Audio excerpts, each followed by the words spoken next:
여러분 안녕하세요. 네, 컴퓨터 구조 과목입니다. 문혜영입니다. 반갑습니다. 자, 우리가 이번에는 어디서부터 진행을 할 거냐면 명령어 형식부터 진행하도록 하죠. 네. 자, 명령어 형식이다. 명령어가 뭔가 컴퓨터한테 뭔가 명령어를 내린다. 여러분 어머님이 여러분한테 아침에 밥 먹어라 라고 하죠. 명령어잖아요. 먹어라 밥 이렇게 되는 거죠. 그래서 이제 가장 기본적인 명령어 형식을 본다면 자, 먹어라 라는 것을 우리는 뭐라고 이야기를 하냐면 자, 오퍼레이션 코드다 라고 이야기를 해요. 자, 얘가 명령 부분이 되는 것이고 밥을 이라는 것이 이제 오퍼랜드가 됩니다. 자료가 됩니다. 오퍼레이션 코드 너무 길죠. 그래서 얘를 약자로 OP 코드다라고도 이야기를 해요. 그래서 앞에는 명령입니다. 명령이 되는 것이고 네, 명령. 뒤에는 뭐가 되느냐? 자료가 됩니다. 이렇게요. 네, 밥을 먹어라, 밥 이렇게 되는 거죠. 자, 연산자 부회가 연산자 부회 n비트면 얘가 이제 n비트가 되면 몇 승가지를 표현할 수가 있어요. 이에 n승가지를 표현할 수가 있다. 우린 이걸 알고 있는 거죠. 거기 있는 건 다 당연한 말이죠. 자료부가 n비트다라고 한다면 얘는 어때요? 또 마찬가지죠. 이에 n승 이 최대 이 n승이다. 메모리 용량이 이게 왜 메모리 용량과 관련이 있을까? 뒤쪽에 바로 나오니까 그때 되면 조금 이해가 될 겁니다. 자, 그러면 이제 먼저 여기에 자료가 뭐가 오느냐에 따라서 여러분이 아침에 이러죠. 아침에 이제 밥상을 차려놨어요. 여러분한테 밥 먹어라 그렇게도 말을 할 수도 있지만 먹어 그렇게 할 수도 있죠. 먹어. 그러면 우리 다 알아 먹잖아요. 밥상을 딱 앉았는데 뭐 어머니께서 생선 한 마리를 고가지고 내 앞에 놔두면서 갈치 뭐 먹어 갈치다 갈치를 먹어라 그렇게 말할 수도 있지만 그냥 먹어 그렇게 해도 우린 다 알아먹잖아. 아, 갈치 먹으란 소리구나. 다 먹잖아요. 그런 것처럼 여기 자료가 여러 개 나올 수도 있고 0개, 1개, 2개 이렇게 나올 수가 있어요. 네, 그래서 뭐 소세지 먹어 그럴 수도 있지만 소세지와 김치를 먹어 그럴 수도 있잖아요. 그래서 여기 뒤에 뭐가 나오느냐에 따라 개수가 몇 개가 나오느냐에 따라서 명령어 형식이 좀 몇 가지가 있어요. 자, 그거를 한번 살펴보도록 하겠습니다. 네. 자, 영주소를 한번 살펴볼 건데 영주소라는 것은 OP 코드만 있어요. 뒤에 없어요. 먹어. 그거랑 똑같아요. 먹어. 이제 뒤가 없는 거예요. 근데 다 알아먹는 거예요. 그러면 이거는 어디서 사용이 될까? 자료가 없다라는 거죠. 여러분 스택 구조가 있는데 스택 구조에서 이제 사용이 되는 거예요. 스택 구조를 이제 이미 학습한 학생도 있고 아직 학습을 아직 아는 학생도 있는데 또 자료 구조 쪽에 스택을 보면은 조금 더 이해가 할 수 있을 거고 스택 구조에서 사용되는 명령어가 뭐가 있냐면 푸시하세요. 팝하세요 이런 명령어가 있어요. 그러니까 예를 들어서 이제 A를 넣으세요, B를 넣으세요, 더하기를 넣으세요 이렇게 할 수 있어요. 자, 집어넣으세요 라는 게 푸시고 한 번 넣을 때마다 하나씩밖에 못 넣죠. 꺼내는 것은 우리가 팝하세요 라는 겁니다. 그럼 예를 들어서 우리가 X는 A 더하기 B를 하겠다. 이거를 스택 구조로 한번 표현을 해보자라는 거죠. 자, 푸시 A 들어가. 여기서 A 딱 들어갑니다. 예, 푸시 B 들어가. B 들어옵니다. 이렇게요. 예, 그 다음에 이제 더해. 2개 더해. 그러면 이제 A, B를 꺼내가지고 이제 2개를 더해서 이제 다시 넣게 되죠. 그러면 결과가 이제 들어와 있겠죠. 나와, 팝. 이렇게. 이런 식으로 되는 거죠. 그래서 A 더하기 B를 이제 이렇게 스택 구조로 한번 표현을 해봤고요. 자, 그 다음에 A 더하기 B 곱하기 C를 영주소 형식으로 표현을 해봐라. 그러면 이거는 좀 솔직히 많은 것을 생각을 해줘야 돼요. 그런데 이제 여러분 책에 있는 방법도 있고, 자, 이 방법도 있는데, 책에 있는 방법으로 하면은요, 어떻게 하라는 거냐면, 그걸 이제 나중에 공부를 좀 많이 해가지고, 이거를 이제 후의식으로 바꾼 다음에, 그걸 이제 처리하는 방식인데요. 이제 후의식은 또 뭘까라는 걸 보면은요, 있다. 그럼 후의 곱하기식이라는 것은 뭐냐면 연산자 우선순위로 묶은 다음에 연산자를 뒤로 빼요. 그래서 이거보다는 책에 있는 방법을 생각을 할게요. 자, 이게 이제 우선순위가 되고 연산자를 뒤로 빼는 거죠. 그 다음엔 이걸 계산하니까 그 다음 연산자를 뒤로 빼는 거죠. 그럼 얘는 A, B, C 여기에 곱하기 오고 뒤에 더하기가 오죠. 이 순서가 되는 거예요. 이 순서대로 이제 집어넣게 됩니다. 그래서 A 들어가죠. B B 들어가죠. 그 다음에 C C 들어가죠. 그 다음에 곱해 MUL, 그 다음에 더해 add 이렇게 되는 거죠. 다 끝났으니까 나와 이렇게 팝. 네. 자, 팝. 밑에 안 써지니까 옆에다 쓸게요. 자, 이런 순서대로 이제 진행이 된다. 이게 이제 영주소 형식입니다. 그래서 이건 몇 줄 썼어요? 하나, 둘, 셋, 넷, 다섯, 6줄로 썼군요. 되죠? 네. 자, 그러면 이번에는 일주소가 있어요. 일주소. 먹어, 밥 이렇게 되는 거죠. 네, 먹어, 밥. 이거는 어떻게 할까? 자, 한번 그려볼까요? 자, OP 코드가 있고 뒤에 어때요? 오퍼랜드가 하나가 있는 거예요. 자, 더하세요 100 이렇게 된다라는 거죠. 그래서 뒤에 자료가 하나가 있는 것을 말을 하고 그러면 여러분한테 자, 너 100을 더해. 그러면 고민이 되죠. 뭐 하고 100을 더할 것인가를 고민을 해줘야 돼요. 그런데 컴퓨터 쪽에서는 뭐하고 100을 더하냐면 바로 누산기하고 더해요. 그래서 이 말은 뭐냐면 어떻게 알아보냐면 저 속에 누산기가 있어요. 누산기에 뭔가 값이 있었을 거예요. 두 개를 더해가지고 그 결과를 누산기에 넣게 돼요. 만약에 누산기에 10이 있었다. 그럼 10하고 100을 더해가지고 110이 누산기로 들어오게 돼요. 그래서 일주소 하면 우리는 뭐를 기억해야 되냐. 오퍼랜드가 한 개고 누산기를 이용한다. 누산기. 네. 그래서 데이터의 모든 연산이 뭐에 의해서 처리가 된다? 누산기에 의해서 처리가 된다라는 겁니다. 되었나요? 네. 자, 그러면 이거를 일주소 방식으로 한번 표현을 해보자라는 겁니다. 네. 자, 그러면 B 곱하기 C를 해가지고 그 다음에 A를 더한 다음에 이제 계산을 해보자라는 건데요. 지금 여기서 조금 빠졌군요. 자, B를 가져오세요. 제일 먼저 B를 가져옵니다. 로드 B. 그러면 B를 가져와서 어디다가 넣게 되냐면 누산기 속에 B가 들어와요. 이렇게. 자, 그 다음에 어때요? C랑 곱해줘야 되죠. 그래서 MUL C가 돼요. MUL C. MUL C. C를 곱해. 그럼 누구랑 C를 곱해요? 누산기에 있는 것과 여기 있는 C를 곱해서 다시 결과가 들어와요. 그럼 결론은 여기에 B 곱하기 C가 들어오게 되는 거예요. 그 다음에 add A. 그래서 add A랑 더해. add A. 그러면 A하고 여기 있는 값을 해결해서 다시 여기에 들어오게 되는 거죠. 이렇게. 자, 그러면 이제 결과가 된 거죠. 그러면 스토어 X 저장해. 이렇게 되는 거죠. 나요? 그러면 여러분이 앞에서 똑같은 것을 영주소 할 때는 6줄을 썼단 말이에요. 똑같은 계산식을. 그랬더니 1주소로 했더니 4줄로 줄어들었군요. 라는 거죠. 네. 되었나요? 그래서 일주소 명령어는 뭐를 사용한다? 바로 누산기를 사용한다. 기억해 주면 돼요. 자, 그 다음에 이제 이주소 형식으로 나타내는 거, 이주소. 이주소는 이제 오퍼랜드가 2개가 되는 겁니다. 2개. 그러면 이제, 한번 볼게요.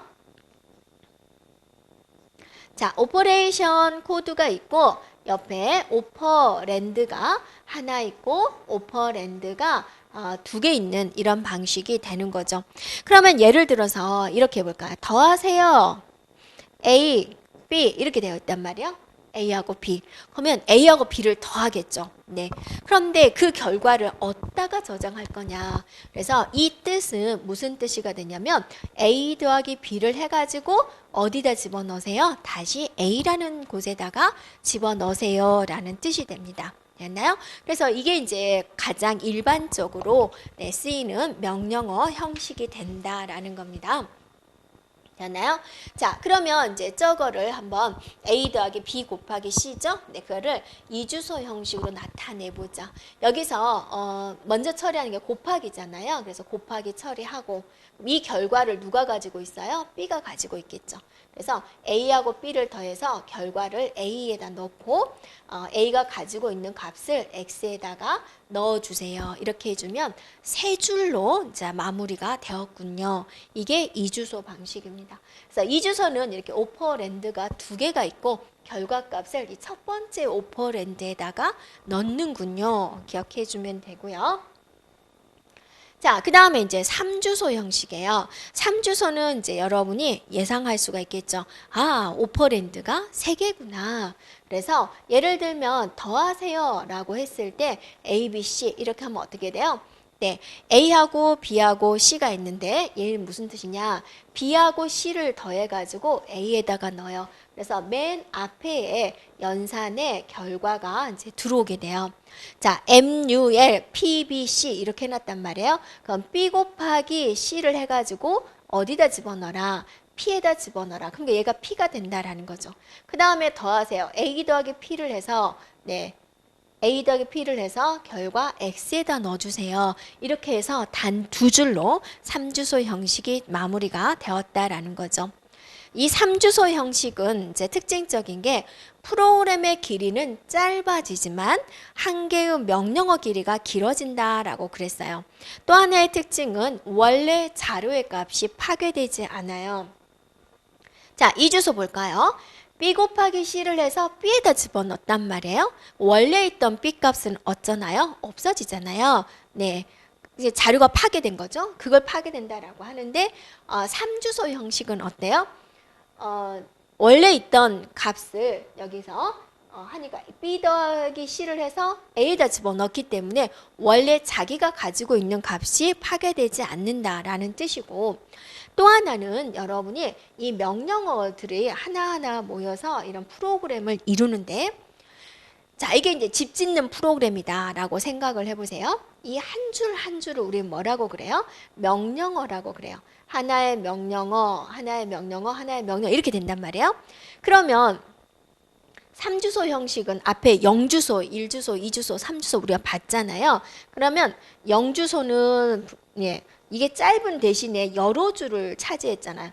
2주소는 이제 조금 더 길이가 짧아졌죠. 0주소, 1주소, 네, 2주소, 네, 3주소 이렇게 된다 그죠. 이게 프로그램의 길이에요. 그러니까 프로그램의 길이는 3주소로 올수록 짧아졌다. 그런데 이 한 줄이 어때요? 가로 길이가 길어졌잖아요. 이거 하나하나를 뭐라고 그랬어요? 명령어다라고 그랬죠. 그래서 여러분이 그 말이 그 말입니다. 그래서 프로그램의 길이는 짧아졌지만 네, 한 개의 명령어 길이는 길어진다라는 겁니다. 또 하나의 명령어를 수행하기 위해서 4번 기억 장소에 접근을 한다라는 건데 이게 무엇일까? 얘네들이 다 어디 속에 들어있나요? 기억 장치에 들어있어요. 자, C 가져오고 B 가져오고 P 가져오고 MUL 연산자 명령어도 기억 장치에 있어요. 그래서 기억 장치에 4번이나 접근을 해야 된다. 그래서 수행 시간은 길어진다라는 겁니다. 네, 그런 특징적인 것이 있습니다. 자, 이번에는 이제 주소 지정 방식에 대해서 이제 살펴보도록 하겠습니다. 주소 지정이다. 프로그램이 수행되는 동안 사용될 데이터 위치를 지정하는 방식이에요. 그래서 여러 가지 방식이 있는데 우리가 이제 어떤 방식의 주소 설계를 할 것이다라는 걸 결정을 할 때 여러분이 조금 고려해야 될 사항입니다. 자, 표현의 효율성을 생각을 하자. 사용의 편리성을 생각을 하자. 주소 공간과 기억 공간에 대한 독립성을 생각을 하자라는 거예요. 표현의 효율성이다라고 한다면 일단은 빠르게 접근을 해야 되겠고 주소 지정에 작은 비트수, 적은 비트수를 사용할 수 있도록 다양한 주소 지정 모드를 사용할 수 있어야 된다. 사용에 대한 편리성입니다. 융통성 있는 프로그램 작업을 위해서 포인터, 프로그램 재배치 이런 편의를 이제 제공해야 된다라는 거고요. 주소 공간과 기억 공간에 대한 독립성입니다.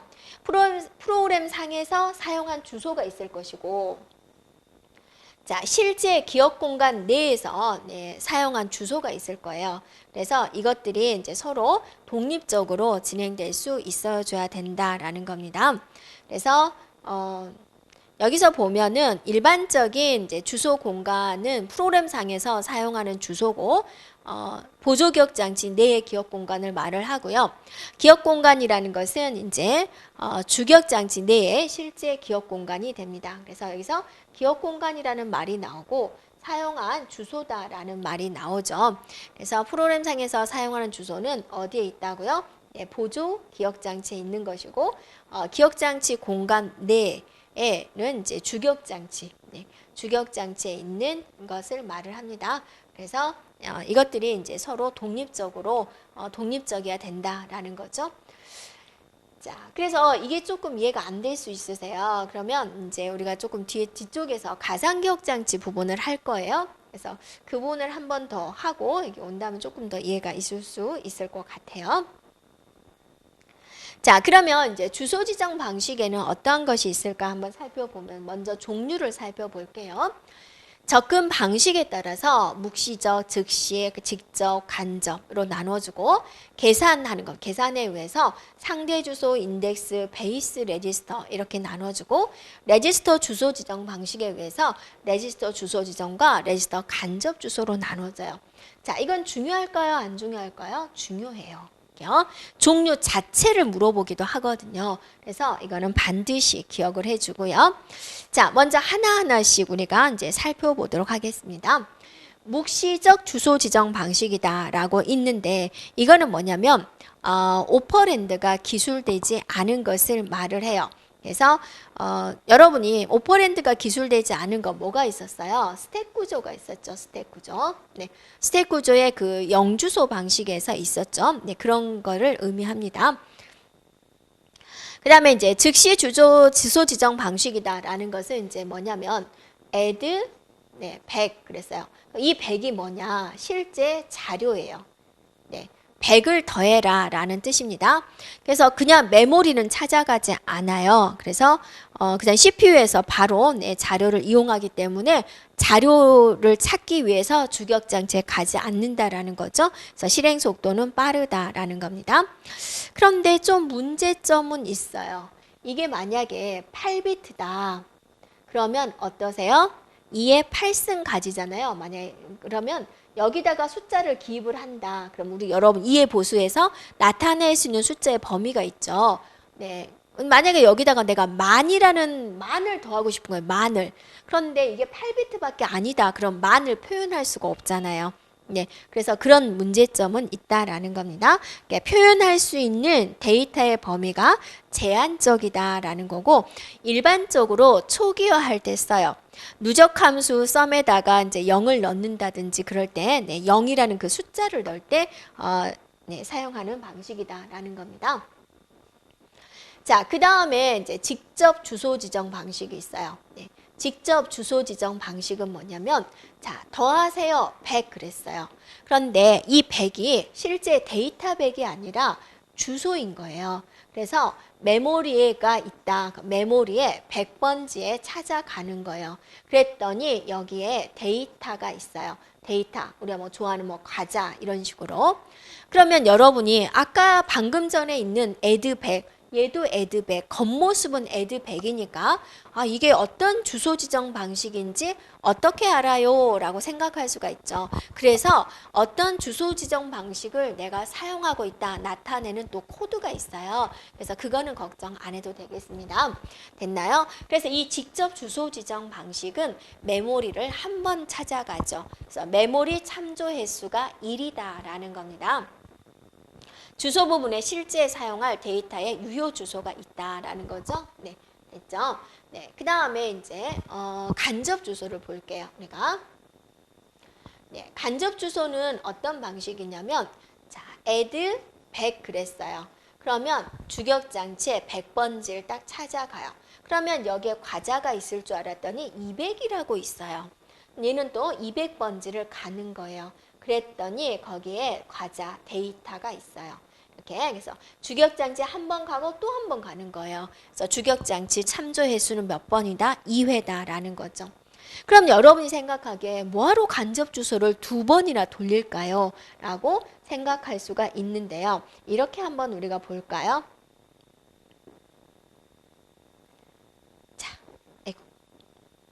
자, 이렇게 한번 생각해 보세요.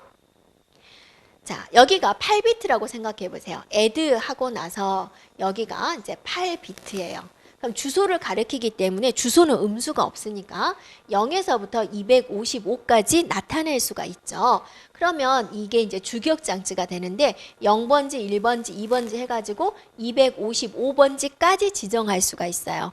근데 메모리가 만약에 뭐 1024번지가 있다. 그럼 얘는 지정이 안 되는 거예요. 됐나요? 그러니까 메모리 공간이 이만큼에도 불구하고 이 주소 지정 방식을 이용을 하면 그냥 여기까지만 쓰고 얘는 못 쓰는 거예요. 근데 이 메모리가 이 가로가 16비트짜리예요. 이렇게요.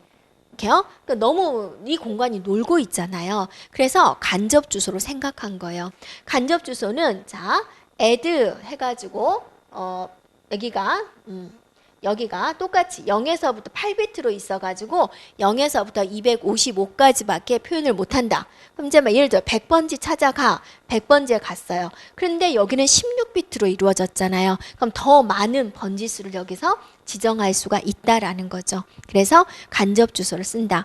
간접 주소의 메모리 참조 횟수는 2번 이상이다라는 겁니다. 네, 그래서 긴 주소, 여기가 긴 주소잖아요. 긴 주소에 대한 접근을 가능한 방식이 된다라는 겁니다. 자, 이번에는 계산에 의한 주소 지정 방식에 3가지가 있어요.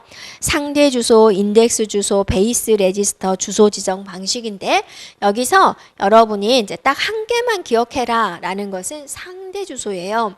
자, 이거는 어떻게 될까라는 건데 자, 예를 들어서 더하세요 100 그랬어요. 근데 100번지를 찾아가는 게 아니라 PC에 10이 있다. 2개를 더해서 110번지를 찾아가게 돼요. 그래서 주격장치에 딱 110번지에 갔더니 여기에 드디어 데이터가 있는 이런 방식이 되는 것을 말을 해요. 되었나요? 그런데 어디에 있는 것을 더하느냐에 따라서 PC에 있는 것을 더하면 상대 주소 지정 방식, 인덱스 레지스터를 더하면 인덱스 주소 지정 방식, 베이스 레지스터에 있는 값을 더하면 베이스 레지스터 주소 지정 방식이라고 각각 이야기를 해요. 그런데 인덱스 레지스터를 이용하면 인덱스 주소 지정 방식 너무 쉽잖아요. 베이스 레지스터를 이용한다고 베이스 레지스터 주소 지정 방식 너무 쉽잖아요. 그런데 PC를 이용하면 상대 주소 지정 방식 좀 연관이 안 되는 것 같죠. 그러니까 시험 문제에 나온다 그러면 뭐를 내겠습니까? 여러분이 출제자라면 상대 주소 지정 방식을 내겠죠. 그래서 우리는 상대 주소 지정 방식에 를 기억을 한다. 그럼 PC를 이용한다 라고 기억을 해주면 되겠습니다. 자, 그러면 거기 있는 문제를 한번 볼까요? 여기 써놨나요? 네.